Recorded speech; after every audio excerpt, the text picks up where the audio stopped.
Good evening, and thank you for attending Breaking Through Next Personal Development Session, The Future of Development. The COVID-19 pandemic has temporarily changed the way we do business. Today, you will hear from industry leaders explain how they have overcome these challenges and continue to support our student athletes and improve the overall donor experience. With that being said, my name is Mark Hoover, the founder of Breaking Through. I'm a development officer at UNC Charlotte and one of your moderators for this evening. How you doing? My name's Christopher Luke. I'm a development officer at LSU in Baton Rouge, and I am going to be the second moderator this evening. Thank you, Chris. So let's introduce you to our panel. From William & Mary, Anthony Henderson, Senior. Anthony joined William & Mary as the Senior Associate Athletic Director, Executive Director of Athletic Advancement in July of 2019. Henderson serves as the lead fundraiser for William & Mary Athletics, responsible for leading philanthropic strategies that will advance the department's pursuit of excellence. Henderson has oversight of all fundraising endeavors to assist the Department of Athletics to advance the mission and ensure financial stability. Anthony has extensive experience from the University of Akron and ODU. And from Western Colorado, Katie Benoit is entering her 6 years Associate Athletics Director and Senior Woman Administrator for Western. In her first 3 years, she served as the Associate Athletics Director of Development, a year and a half as the Associate Athletics Director of Operations and Facilities. In October 2020, she took on a new role as the Associate Athletics Director of Internal Operations and Compliance. In her time at Western, Benoit has helped lead 3 of the highest grossing MAA crab feed efforts in history, as well as the 3 highest grossing golf tournaments in Western history. In 2020, Benoit was selected for the 2020 to 2021 NCAA Pathway Program, a program where NCAA Leadership Development Office chooses senior level administrators intended to prepare them to attain positions as directors of athletics or conference commissioners. From South Carolina, Jesse Kasser. Jesse is entering his 5th year at the University of South Carolina, where he currently serves as Director of Athletic Development. Having joined the Gamecock Athletic Department as Assistant Director in 2016, he is a member of their Major Gift team. Kasser has always been a key contributor in several fundraising initiatives and projects, most notably the Cindy and Keith Long Family Football Operations Center. Kasser has helped secure several 6-figure and 7-figure gifts supporting capital projects, program enhancement, and playing gifts benefiting Gamecock athletics. Following his 4th year, Kasser has raised over $8 million in philanthropic gifts for the university. Jesse has experience from Villanova, Holy Cross, and the University of Miami. And from Wisconsin, Sarah Claus was promoted to Senior Director of Development in September 2018 after joining the Wisconsin Athletic Department development staff in January 2015. Her role includes managing the stewardship and engagement efforts of UW athletics donors, including special events, communications, recognition, and premium experience opportunities. Claus spent over 10 years with the Marquette Athletics Department in various roles, and Sarah has worked as an intern with the Lincoln Salt Dogs, an independent league baseball team in her hometown of Lincoln, Nebraska. From right up the road, Elon, Chris Hawthorne. Chris Hawthorne began as an Associate Athletic Director of Development in October of 2020. His duties at Elon include overseeing the athletic fundraising efforts, including major gift, endowments, facility campaigns, and the Phoenix Club. Chris comes from Elon, from the University of Minnesota, where he was the Director of Development. In his time with the Golden Gophers, he was involved in fundraising efforts for the Athletic Village, including an indoor football facility, basketball practice center, and academic center. Chris also has experience from the University of Iowa as a major gift officer and Bowling Green State University, where he was the director of the Falcon Club. And from North Texas, Alejandra Lopez serves as Director of Development at the University of North Texas. Before being promoted, she served as the Assistant Director of Development from 2017 to 2019. And since 2014, she has worked in various roles within the athletic department at UNT. Her primary responsibilities include overseeing all gift processing and managing all constituent records activities for the Mean Green Scholarship Fund. She carries out daily operations and reporting to the MGSF and communicates with external clients and constituents. Lopez also manages a small portfolio of donors and oversees football and basketball premium areas on game day. Mark, you're muted.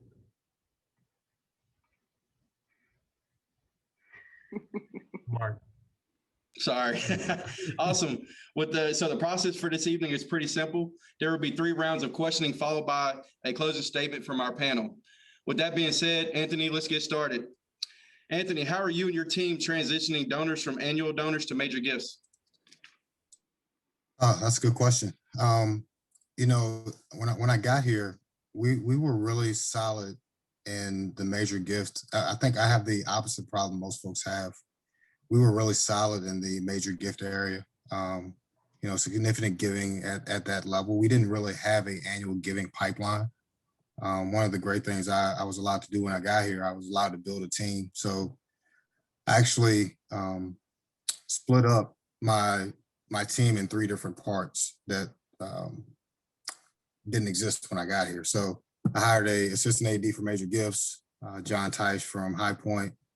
Our director of annual giving, I hired from VCU, Vanessa Moore, and then I hired a director of stewardship, Aaliyah Johnson, who was working at a nonprofit down in North Carolina.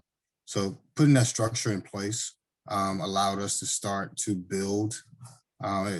Really, we'll find out this year, hopefully, when things open up, because as I was hiring everyone, of course, COVID hit. So we don't even know how, you know, from a game standpoint and our premium seating and our parking and all of those things that we put in place, we don't know how that pipeline is going to look until we actually get back to playing games and having people in person. But this time has allowed us to build that structure. And also, I don't know if anybody's been paying attention, but we had a little bit of a uproar in the fall where we cut sports and brought them back. So in order to kind of put us on more stable footing from a philanthropic standpoint, we put in resource councils for each team and really lean heavily on peer-to-peer, building those alumni bases within those teams and peer-to-peer fundraising. So that's what we put in place currently. I guess I'll have to come back in a few months and do another one of these to tell you what that looks like. But I think we have a pretty solid foundation in place.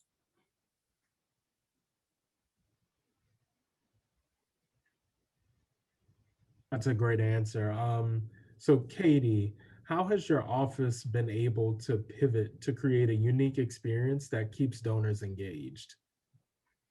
Yeah, thanks, Chris. Obviously, everyone's going through the same stuff this year, but we have done a lot of Zooms like this, we do our typical, outreach from our coaches with getting people on board for their sport specific giving. And then our coaches have done a really good job with running like a coffee with the coaches type of thing where people get, insider information, or so they think, about how the season's going. It's great because they get to talk to student athletes and meet student athletes. And it's been a way that coaches have felt comfortable because they have a lot of control over it. They're controlling what questions are coming in for student athletes, how much access they're actually giving to people. But it's been interesting. The participation in those Zooms and those quote unquote coffees with coaches has definitely increased as the season's gone on, I think through word of mouth, and how it's kind of a neat opportunity that they didn't have in previous years to get to know our coaches, hear from them, inside what's going on with the program. And so our coaches have done a really good job with that and taking advantage of how much people use Zoom now, and getting involvement. It's helped, we're in a pretty remote place in Colorado. So we've gotten some alumni who are on the East Coast or, places where they aren't coming to Gunnison for a game. And they felt more involved. And so we've definitely seen that the coaches who have been more creative and have been doing that outreach have seen the benefits in their giving. So that's been interesting. And then just trying to, I think everybody has done the cutouts, right? We've all found ways to get our fans in the stands. And so I think that's great. But working with our communication department, making sure that we're really scanning those folks. We've seen that people are looking for themselves in the stands, and so that's helped people feel involved. And our coaches have done a good job just on social media of interacting more with their donors this year than really they would have done in the past. They wouldn't really have responded to a lot of, the noise that's going on social media. And this year, our coaches have stepped up and responded because it's making people feel like they're still interacting, they're still feeling like a part of the team. Awesome. Jesse, how do you explain the importance of planned giving to a donor, especially in this climate? In this climate, you don't. But no, I think there is definitely an importance to planned giving, and I think there is a time and place to discuss planned giving. I think a lot of it really surrounds the needs of your institution, the constituents that you're working with, maybe what other philanthropic initiatives you have going on at that time. I think during this climate, you could twist it. It's a little unique, right? So if we put a stress on planned giving 5, 10, 15, 20 years ago, these gifts could have been realized. And for anyone who's not in the industry, as you may see my father on here, the other CASer, planned giving is a gift that you give, usually that the school receives money after the person has passed away. So it's not cash now. I think another way you could utilize planned giving in the pandemic, a lot of people are strapped for cash. They don't have a lot of, opportunities to give actual money. So for them to make an impact at the university, they can use planned giving as a vehicle to do that and leave a legacy. But I think generally in college athletics, in regards to revenues coming in, spending, capital projects and facilities, at least at some of the larger schools, that when we speak with a constituent, we talk about cash giving, and if the conversation lends itself to planned giving, we'll go there. But again, in this climate, we need cash now, as you'll hear throughout the rest of the Zoom call. That's a great answer, Jesse. Thank you. Sarah, what virtual experiences have you been able to provide, to your donors through the pandemic? Every school has had to find their sweet spot on what to give, how often to give. Katie talked about coffee with coaches kind of thing. I know a lot of people have been doing that across the country. It's kind of the expectations of your donors pre-COVID is how you wanted to reach out. Like I know a lot of people have had to move on to online auctions for their fundraising events, their online caravans. At Wisconsin, we didn't have to go to that far, but we were able to host some really exclusive calls with our high-end donors and our athletic director a couple different times to give updates. We were able to do on a broader base a town hall for our with our athletic director and our deputy athletic director, just to give a bigger, maybe more general update last summer as we were still trying to figure everything out. It also provides some good opportunities for new ideas. So coaches in the fall maybe not have been practicing as much or had that opportunity. So we were able to connect our head coaches and alumni letter winners on virtual calls. So we had a different call each, like for the probably I would say 2 or 3 months, where we hit every sport and program we had with the head coach and invited alumni, which we all can attest to. It is hard to reconnect with former letter winners. So we're hoping to kind of build that from this point, which in this past January, we were able to launch a new giving initiative for letter winner giving based on participation and not on dollars raised, and hope that can become an annual event.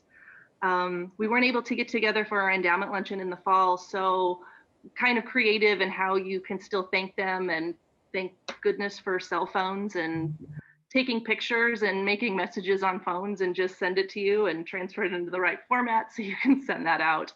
But we were able to connect per our men's basketball coach, who really wanted to connect the men's basketball players with their endowment donors.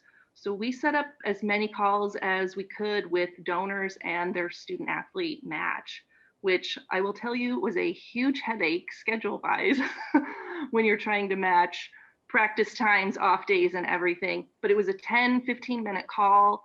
It was really impactful. I don't want to do that again because it was so stressful, but it was a really unique and fun opportunity to be able to pull off under these circumstances.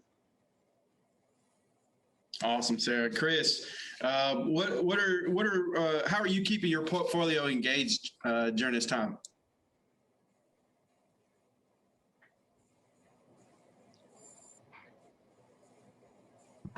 There we go. First of all, thanks, Mark, and appreciate you having me on here with this group. My situation with this has been a little different because I transitioned from one role at a different institution to Elon in the middle of the pandemic. So for those of you out there mulling starting a new job in the middle of a pandemic, it's not easy. So be patient.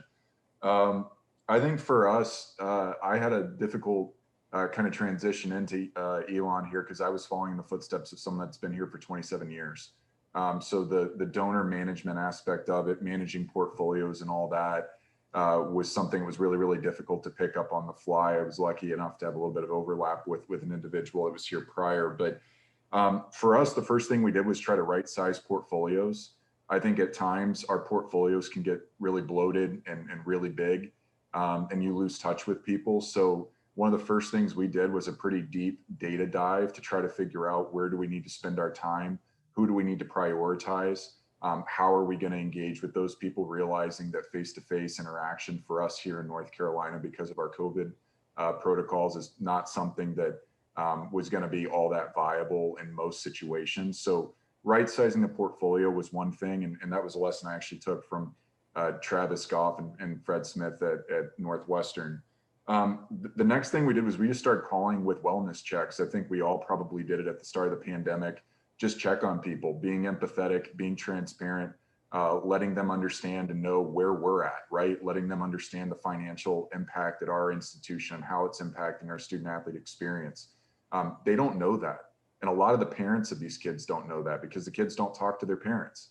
And that's been something that's been really interesting to learn at a private school where we do a lot of parent-based fundraising here as opposed to at a public school. A lot of these parents don't hear from their kids how things are going. So those wellness checks were really, really big. And then I think the last thing that we really harp on here is effort by phone. In the world of development, it can get so, you can become so complacent just saying, I'll fire off an email or I'll see him at the game or what have you. We had donors on campus, a small group of donors on campus for the first time for a football game this past weekend. And it was their first time being on campus in 14 months. So realizing that a lot of those casual bumps won't occur, I've been challenging our team to take the initiative to pick up the phone and to call. And if you walk up and down our hallway, because we're all actually in the office during all this, we're not only at home like many institutions are, you'll see doors closed and people just calling. And it doesn't matter if the individual is giving us $100 or $100 million. I'm challenging our team to try to touch as many of our 2,300 donors as humanly possible by phone, because now is the time to make those strides relationally to be able to monetize on the back end of the pandemic.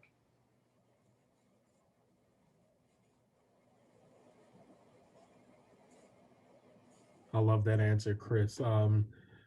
Alejandra, how are you and your team using data to increase the annual giving pipeline? So right now we are actually starting a new initiative called the Unite Initiative, where we're going to have a very lofty goal in the next 5 years to raise $5 million and have 5,000 Mean Green Scholarship Fund members. The highest we've had was in 2019, and that was 1,400. So it's a lofty goal, but right now we're concentrating on who is lapsed. We want to know why you haven't given in the last 5 years if you gave before. We want to make sure that all of our letter winners are giving. We're going to kind of change our letter winner membership and have them also be counted as Mean Green Scholarship Fund members by splitting up those dues a little bit. Our sponsors as well, we want to make sure that, we're able to count them. That's dollars in the door, even though it may be a little bit different. How can we make sure that we're still raising money from them on the fundraising side as well? So I think that retention is huge.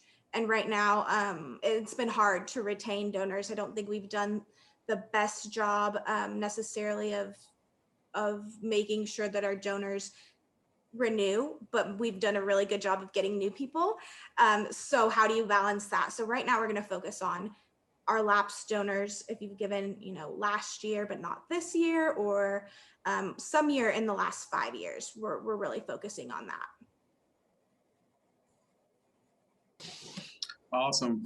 Anthony, how are you and your team focusing on transactional giving to build and create a pipeline for you guys?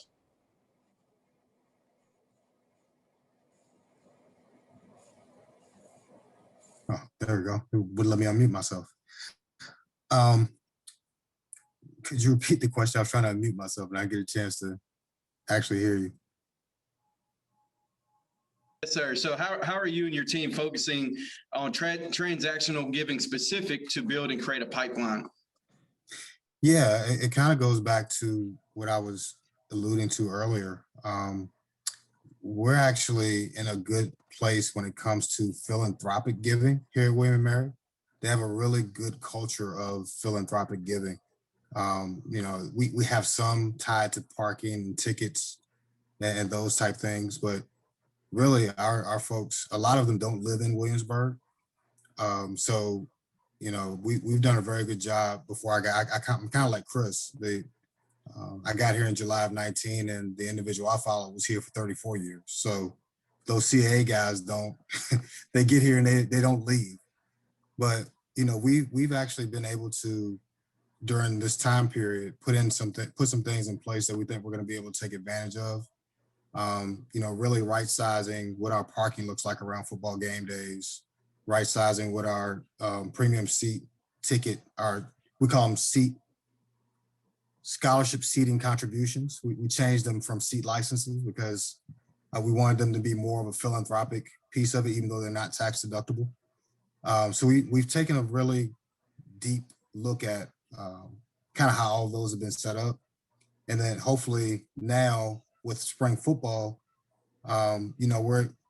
we just got the order changed here in Virginia.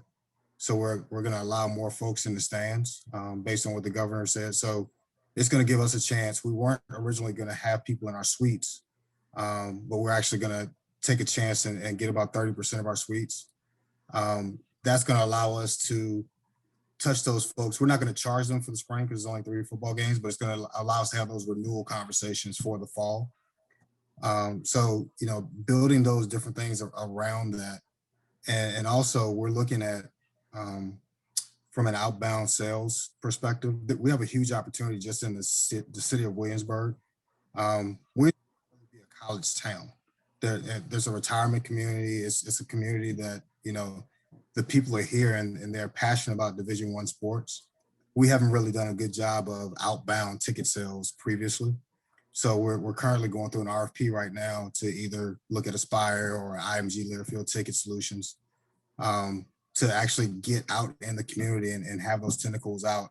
And I think a part of that, as I've done in other places, you actually get to build your lower level annual fund folks and start to build that pipeline through individuals that just buy tickets on a game-to-game basis, and they find out what you have going on campus, and they bring their family out and they enjoy themselves and they come back and then they look at buying a ticket package.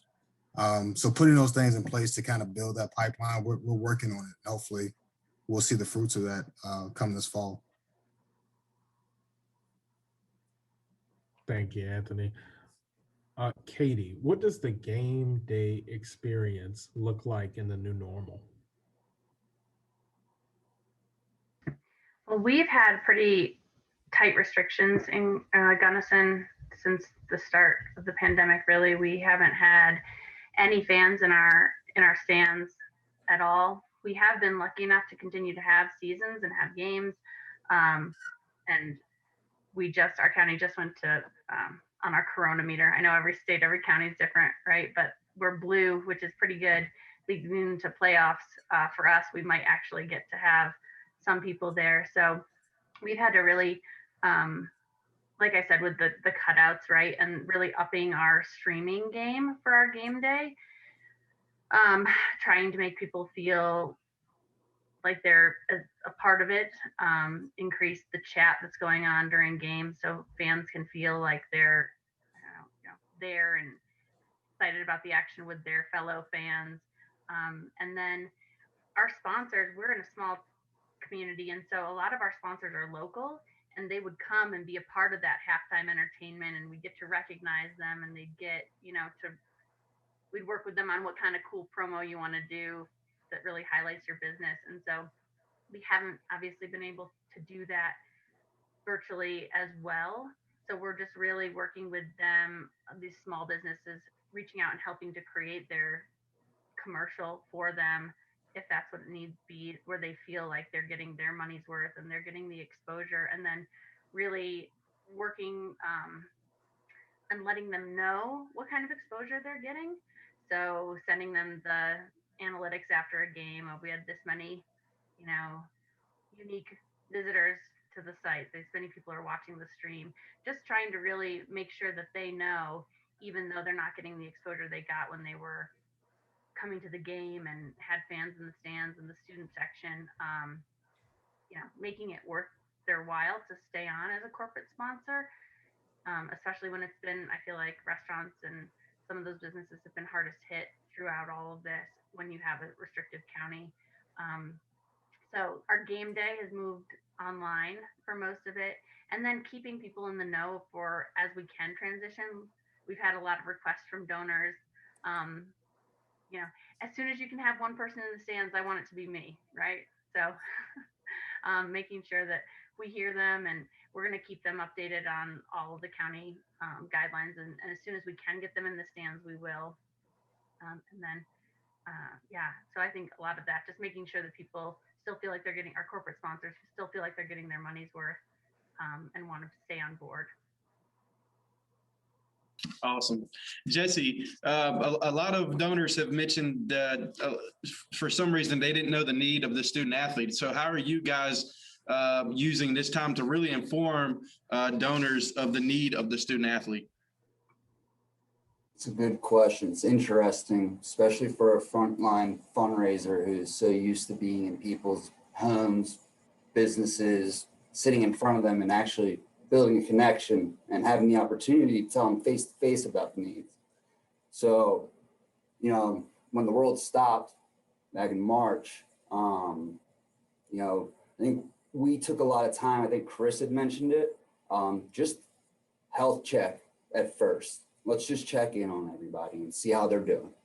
And I think after that, with everything going digital and digital platforms like this, we've used that as an opportunity to get our coaches, athletic director, us in front of people and create unique experiences that show the needs of the student athletes. We just got a new head football coach, Coach Beamer. We did a recruiting thing with our athletics director cabinet that really highlighted specific needs. I think something else that has been helpful in this situation is being able to contact higher level prospects because they're a little bit more accessible, or donors who are out across the country or maybe in a different country. So we've used opportunities like that to let them know the needs of our student athletes. I think the trouble has just been the communication part. We've just had to make a change and switch that up. And I think something else too that Anthony had mentioned when you're talking about philanthropic versus transactional. I think we make a concerted effort to go towards more of those philanthropic people and tell them the needs. And as others have said, just be open and honest. I think Chris had mentioned, tell them what the deficit is. tell them what is going on. Usually when you tell someone that you need something, and especially right now, there are a lot of needs, then they're more likely to make a gift. So I think that was kind of all over the place, but a combination of a lot of that is letting us tell our story.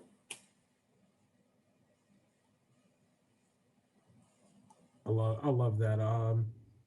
Sarah, how can development officers and stewardship teams work together to better the donor experience? Well, I will say I appreciate being included as more of being a stewardship engagement officer as opposed to a full-on fundraiser. We're both doing this a very similar job. We're both fundraisers. We're both going to be stewardship ambassadors. We just go about it in a very different way. We build relationships kind of in a different way.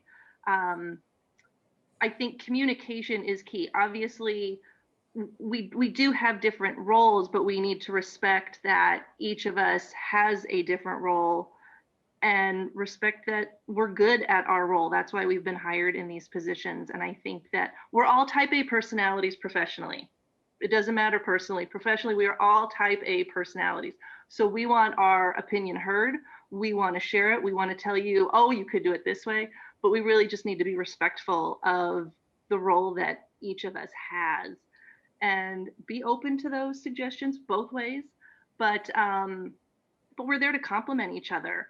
I mean, my role is to create the best atmosphere for my fundraising team to go in and either impress a donor, make an ask, have a head coach and the athletic director do the same thing. I'm there to create this great situation for everybody to feel comfortable and to have a good time and to feel excited about what we're doing, whether it's a capital campaign, whether it's the annual fund, whether it's just recognizing donors for giving every year at a high level. So it's a balance that I think we all continue to manage, but it's a really important one. It sure is. Chris, how are you building long-lasting philanthropic relationships with your donors?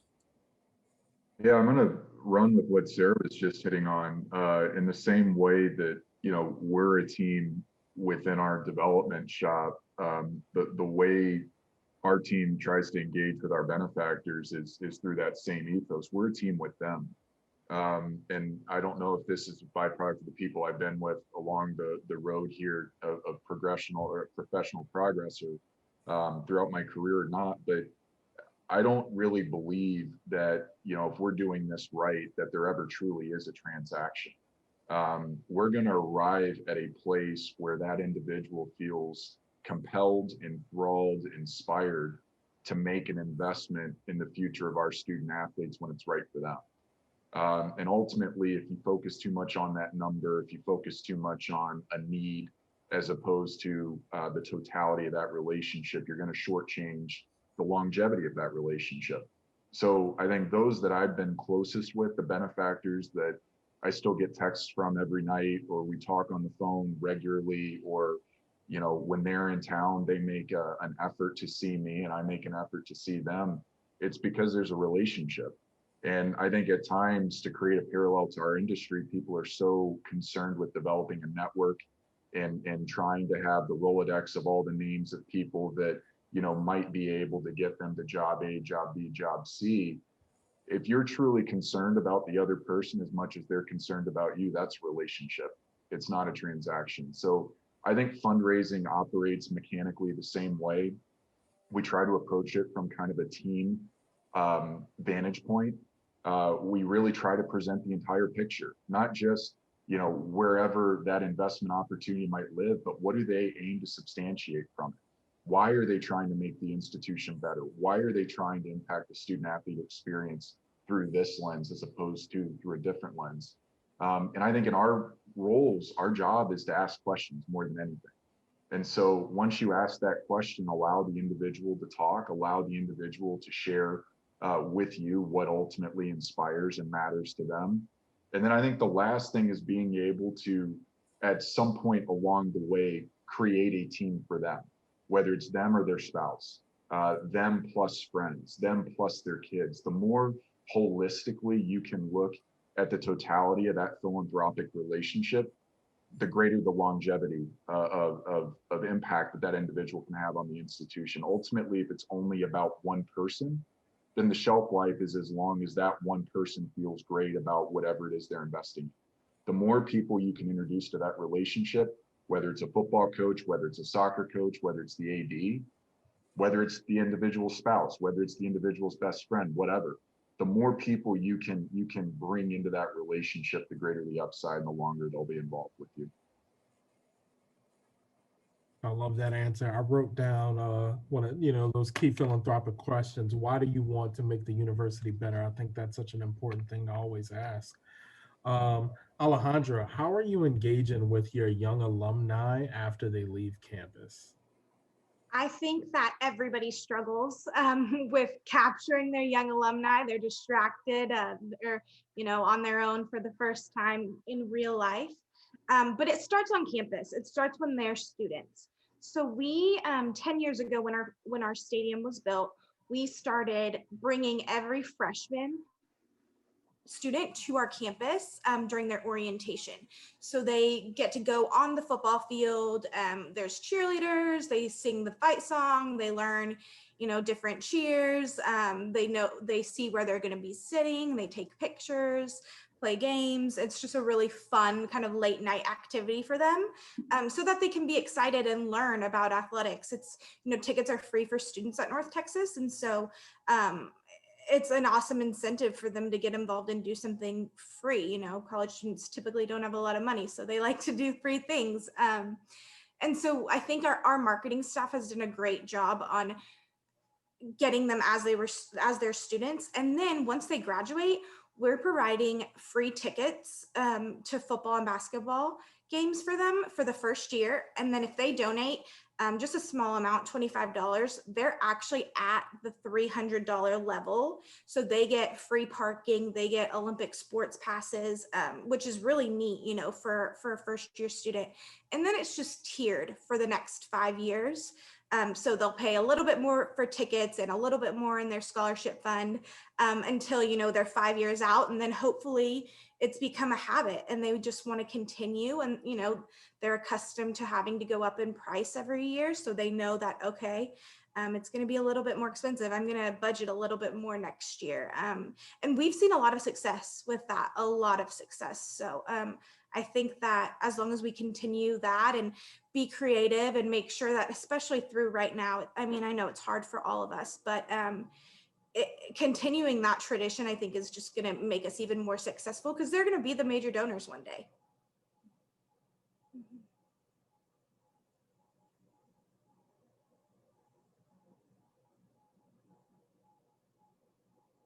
Mark, I think you're muted. Zoom. Anthony, you're a former student athlete, but the student athlete of the future looks different. But explain to me a little bit more about what the student athlete of the future looks like. Ooh, crystal ball. I don't know if anybody has an answer to that one. There are a lot of things that are affecting our industry right now from that none of us control. NIL, transfers. It's going to look totally different, and it's going to look different soon. And I think that's going to affect how we do our business. Right now we're sitting in the living rooms talking to folks about supporting scholarships.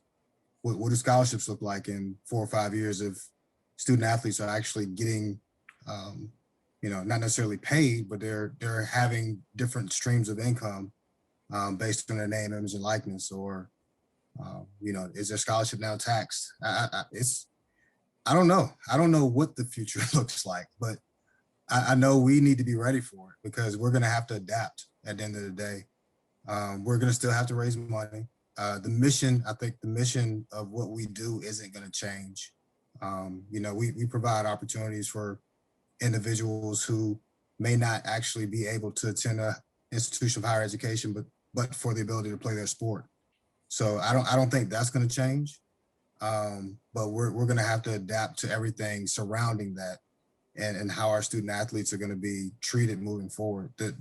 I know at our level, and Chris probably is going to deal with this a lot too. We're worried about becoming a minor league for, the group of five and the FBS institutions. I'm along with being the fundraiser, I'm the actual sport administrator for football.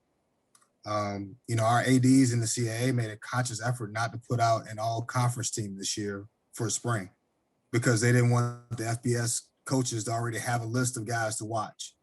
And I think that's real. And it's going to become even bigger moving forward if the rule passes where you're able to transfer and not have to sit out. So yeah, that's going to be interesting. And I think there are a lot of things for us to watch, and it's going to affect how we as fundraisers do our job as well. Those are some real interesting points to, ponder for the future. Katie, how are you getting coaches involved to engage with donors virtually, and will that become part of the new normal going forward? Yeah, I think it will become part of the new normal. Our coaches, I mean, they've had to virtually this year, but like I said, they've seen the benefits, the people who have done it well. And we've had this actually throughout the pandemic, our head coaches have had more regular meetings with each other than they have ever before.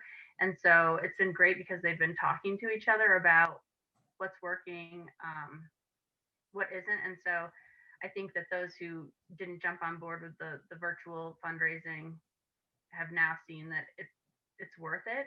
And so I think that they're gonna and it's pretty easy, right? They're not traveling in season while they're trying to recruit someone and they happen to be in Dallas and seeing someone there.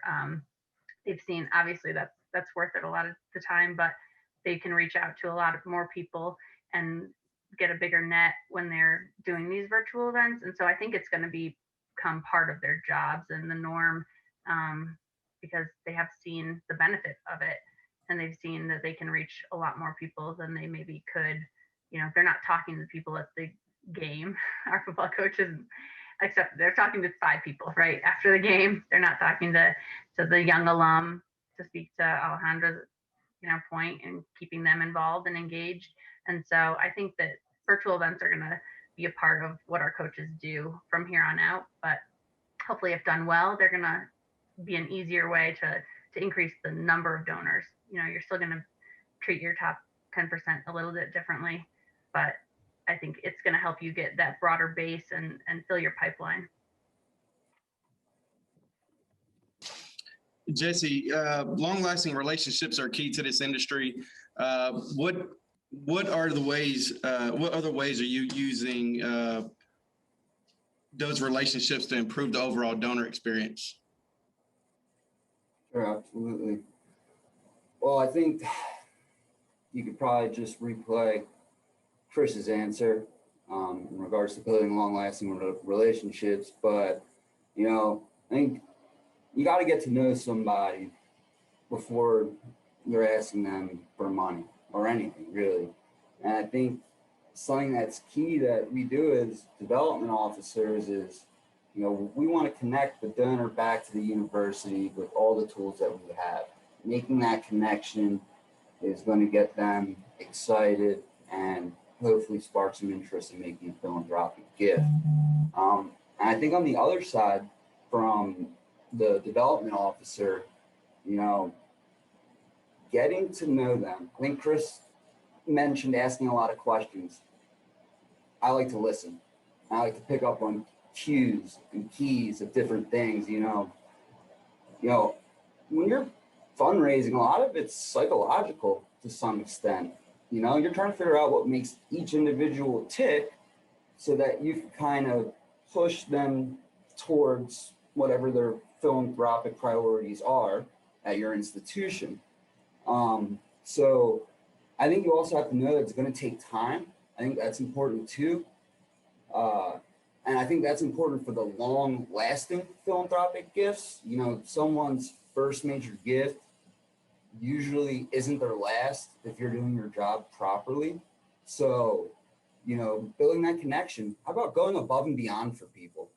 And not just the norm of holding a door, doing the extra things. that are special to people. You know, I had a donor whose father had passed away. Funeral was on Sunday, and she called me Saturday while I was at a birthday dinner with friends and wanted a Gamecock flag to drape over her father's casket. Well, we got that done in 12 hours. But that's how you build that relationship, right? You become family with these people and friends. So it's a give and a take. They know your job, but you're friends with them and they support the university and all this stuff, but it just becomes natural at the end of the day. And when it's natural, it's going to be long lasting. It's going to be purely philanthropic, and you're going to have a mutual respect and understanding for each other. And I think trust goes a long way too. Yeah, I love that answer, and I love the intentionality that you go through with the donors and how you always continue to grow that relationship and, like you said, become a part of their family, necessarily. Sarah, what does the future of stewardship look like in the new normal? I think it is going to be a constant moving target. Several people on the panel have alluded to it depends on what your county, what your state, what your school will allow. We haven't had any fans at any of our competitions, as Katie alluded to for her. And it makes it really hard to stay connected, but you know it's going to gradually come back. You just don't know when that's going to happen. I think budgets are going to also be tightened, not just right now, but over the next number of years. So creativity is going to be a big part of being good stewards. Over the last year, I've been able to be part of a collective stewardship network. Allison Rubin from Pitt is on the call, and she's part of that network as well, where we have a group chat that is constantly reaching out to each other. We'll create Zoom calls every couple of months just to have different topics to talk about, in addition to just checking in on each other and making sure we're all as sane as we can be in this moment in time. But being able to pull ideas together, again, fundraisers are one job, stewardship is another. So our brains work a little bit different. So to be able to brainstorm with people who do similar things is so helpful, and you can manipulate ideas into what can work for you at your institution. And as Katie said, virtual is here to stay. I think it will fade away for a little while because we're all going to be so incredibly eager to see three-dimensional people, but it's just too good of a tool to not utilize anymore. I think we had a call with our football coach, and we had people, we probably had 20 people on the call representing 8 different states. You can't do that in any other fashion unless they're physically all together in one room. And when does that ever happen? And it's really nice to put a coach at his desk and just turn your computer on. That's all you got to do. So it's a really valuable tool. I think we're all ready for a break at some point, but it's here to stay. We've all become too used to it. It's the app on the phone. It's pulling up something on your computer. So I think that is definitely part of our future. It sure is. You just got to figure out how to turn the mute button on and off, right? Chris, how are you generating new donors during this unique time, and what does an outreach example look like for your respective departments?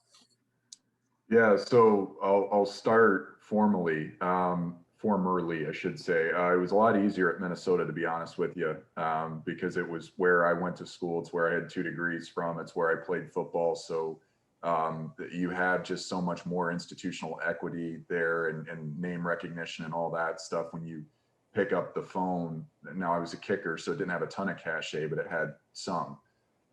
So it was easier there than it is at a private school where we're a small private school that doesn't necessarily have all that fanfare that a big time Power 5, Big 10 institution does. So we talk all the time with our team about avoiding strikeouts. And what I mean by that is we want to get on base. We want to get someone involved and just avoid them saying, nope, got no interest. I don't want anything to do with the institution. If we can get past that, and the way we talk about it is that's the only yes or no question.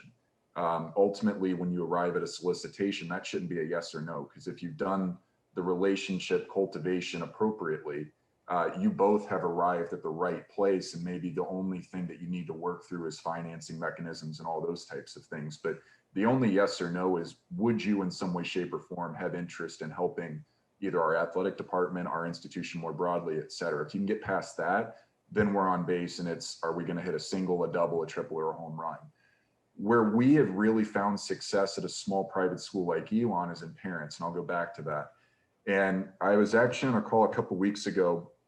The University of Michigan has 2 parent-based fundraisers across the entire institution. And they started this program 11 years ago. And I wrote down the numbers because I found it fascinating. Michigan enrolls 6,700 freshmen a year. When they get those 6,700 freshmen in, they wealth screen the populace, and they'll take the top 400. And these 2 individuals will actively manage relationships with those top 400 families. 2 years ago, they raised $30 million off of those 400 relationships. Now, that's Michigan. Many think that they probably raise money as well as anyone in the country does. But the point being, I think parents are an unbelievably untapped area of opportunity, because in theory, they're going through this experience with their kid. They're going through the highs, they're going through the lows, depending on how much communication there is from campus to that family. I think there's an unbelievable opportunity to grow a relationship, to maximize that relationship while the student's on campus. But then when done really, really well, those relationships can stand the test of time above and beyond that kid's time on campus. So I think parents are a really, really good area of opportunity. And again, I'll go back to, it starts with empathy. Everyone's had a really difficult last 13, 14, 15 months. Checking on people, exhibiting that empathy is a great way to open the door. Let's talk about Johnny's experience. How's Susie handling, the virtual environment or whatever it might be? From there, the door is open. And as long as you can avoid the parent just saying, yeah, it's been awful, we're going to transfer at the end of the year, we're done. As long as you can avoid that, you've got an opportunity to take it somewhere. Yeah, that's a great answer. Alejandro, what advice would you give to someone who has started a new position at a new school during COVID? And I know I see a lot of that might be a trend with our panelists so far. So what advice would you give? I think Chris said it best earlier. Be patient. I think that it's going to be hard, and you have to know that going into it. You're not going to have that social aspect that, as fundraisers or working in fundraising, we're all social beings, right? So give yourself some grace, I think, and be creative and very intentional. Connecting with your coworkers, I think that's going to be something that is going to help a lot. You're going to have to figure out, can you go, are you in a place where it's nice outside? Can you go, have a drink with somebody or a dinner outdoors if that's safe, or whatever their comfort level is. Virtual visits, even like doing a happy hour or a breakfast, coffee, whatever you can with people, not just in your department, but reach out to the compliance officers, reach out across campus, whoever you can just continue to be social with. I think that that's going to be the biggest kind of saving grace for people right now, because it's going to be hard. For sure. I can only imagine. So in closing, we will now have our closing remarks from our panel. Leading this off, we'll stay with Alejandro. Awesome. Well, I just wanted to say thank you to everybody for joining. I feel like I've learned a lot just being on this panel, and especially being somebody who is part stewardship, part fundraising a little bit more now. And I think that, taking care of each other is something that we're really going to have to focus on right now. Taking care of yourself, your donors, going above and beyond, like Jesse said.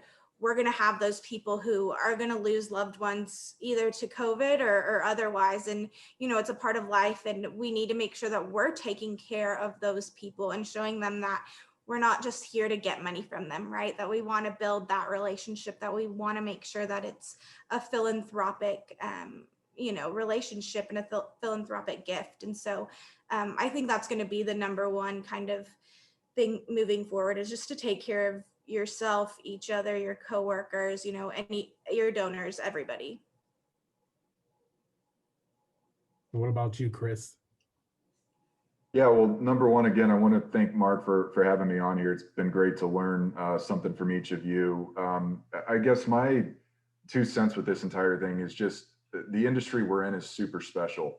I principally believe that the student athlete platform, what college athletics provides young people educationally, is one of the most seriously important things our country's brought to the world, right? You know, college athletics has been, Title IX has been one of the single greatest pieces of legislation ever passed, short of the GI Bill, and providing young women access to higher education and to be able to play college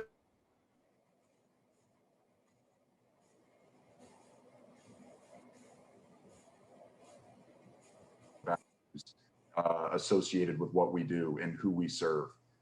So ultimately realize that we're here for the kids. As big as the buildings get, as opulent as the coaching salaries can at times be, this is about the young men and women that we're here to serve, and look after one another professionally. We're in a really special industry with really, really gifted people.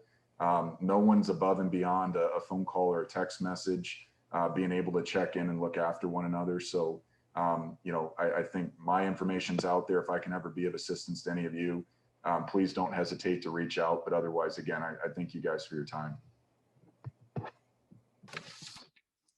Awesome. Sarah? Yes, thanks so much for the invitation to join this panel. Like I said, as a stewardship person, we all don't necessarily get the opportunity to join different things like this. So I really appreciate that opportunity. And my biggest worry is budgets, and in a role of stewardship only, which is a newish position within less than the last 10 years. And not every school is lucky enough to have one person really just focus on that part of the puzzle. And I'm concerned with budget cuts that's going to be the first position cut. And fundraising is not going away, nor should it, but the amount of philanthropic dollars that are out there is huge. So that means you have to thank and recognize those people appropriately so that they continue to give philanthropically to the causes that each of our schools have. So I think stewardship people and our colleagues need to advocate for that and continue to do so, just so, especially in a time of COVID and post-COVID, where that is going to be essential. So I think that's just really important, and just got to help each other out. I love the gotta help each other out. That's always key. Collaboration is so important. Jesse. Yep.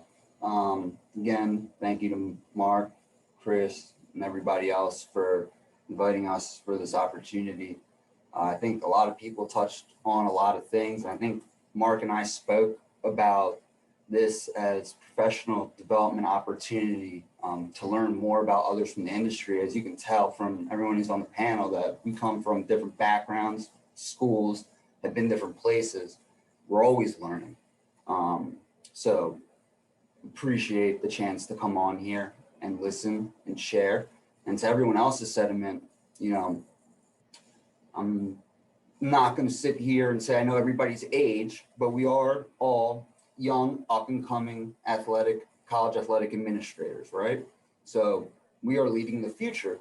And because of that, not only do we have to watch each other's backs, it's important to stay connected. And like Chris said, to stay open so we can pick each other's brains and, you know, maybe about the NLI. You know, it could be about anything, but, you know, again, I think something else that's important, pay it forward.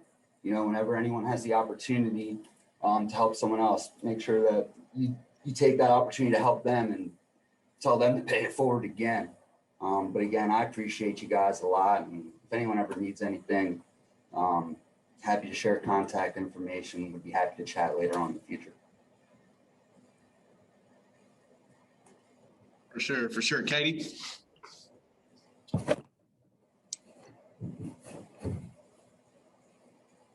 Thanks, Mark. I wish I went right before Jesse, because I was gonna say, I'm gonna just sort of copy what he was saying. I mean, we're in athletics, we're all pretty competitive probably.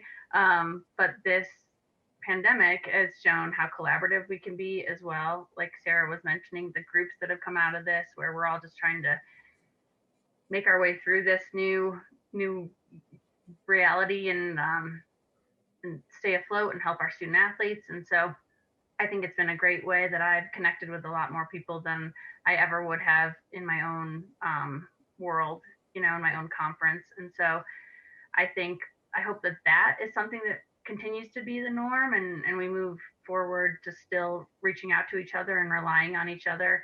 I think, early on in development, someone, taught me CASE, right? Copy and steal everything.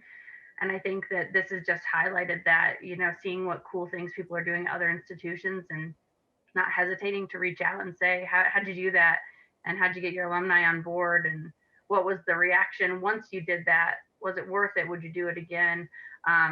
We have a really great industry of people who are happy to share, I think, right? We're not going after the same alumni. We're not going after the same donors most of the time. And so we just want to see everybody succeed. And we're all, Chris mentioned what we're in it for, right? We're in it to help these student athletes. Anthony mentioned providing these opportunities and scholarships, and helping young people and our departments is what we all want to do. And so I think it's been amazing how willing everyone's been to share and work together and take their time to talk to me about what's going on at their institution. And I've been so grateful for everyone who's helped out and closing our networks. I got to meet Mark through this. I'm getting to meet all these great panelists that I'll probably reach out to and see what they're doing, pick their brains in the future. So I think that's something that's great that's come out of this, that I hope we move forward, just continuing to all work together. Katie, the best advice that I got before I started in development was do not recreate the wheel. So I love that. Last, Anthony. Beauty about going last. Everybody said everything that you're going to say. So this will be short, very, very brief. But once again, thanks, Mark, for having me. I always love participating in these type of events because I learn more than I bring to the table. I can guarantee you that. It's a great group of panelists, great information today. The one thing I would share with you guys, just, believe in yourself. You're actually the most, kind of selfishly, being an athlete, right? I think you guys are the most important people on campus right now. When it comes, especially going through what we've been going through in the last year, maintaining, maintaining and keeping those connections with the folks that care about your institutions. That's not an easy job, and it hasn't been easy in this environment. So, give yourselves a pat on the back because, getting to this point right now and everybody, feeling pretty good about where you are, it's a big deal because I don't think last year in March when we all shut down, anybody thought we would be sitting here in February where we are right now. So just keep doing what you're doing. Just like Katie said, I think we're all, this industry is really, really giving. And anybody is willing to, give any tidbit of advice or information if you reach out. So utilize that and make sure that you reach out to folks and ask questions. I heard the same thing, Katie. Chris Del Conte calls it rip off and duplicate. And it is like, there's no need in trying to reinvent the wheel. If it's something that you're thinking about, somebody's probably already done it. Just figure out how you can tailor whatever they've done to your university at the end of the day. But once again, you guys have a great night. Thanks again for having us, and have a good year as well. Yeah, thank you so much. And I really do appreciate also Mark, thank you so much for having me on as to be part of the team and breaking through opportunity. I continue to learn so much from you as well as learning from the panelists.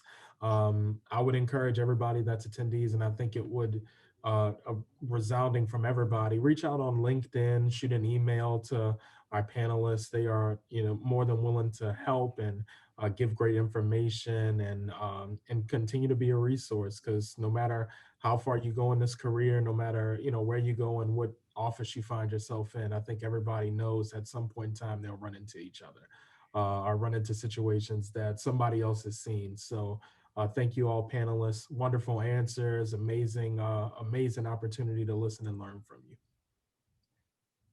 Awesome. Well, I think every last one of you guys, from the phone calls in the middle of the afternoon to where we are today, I really appreciate my panel.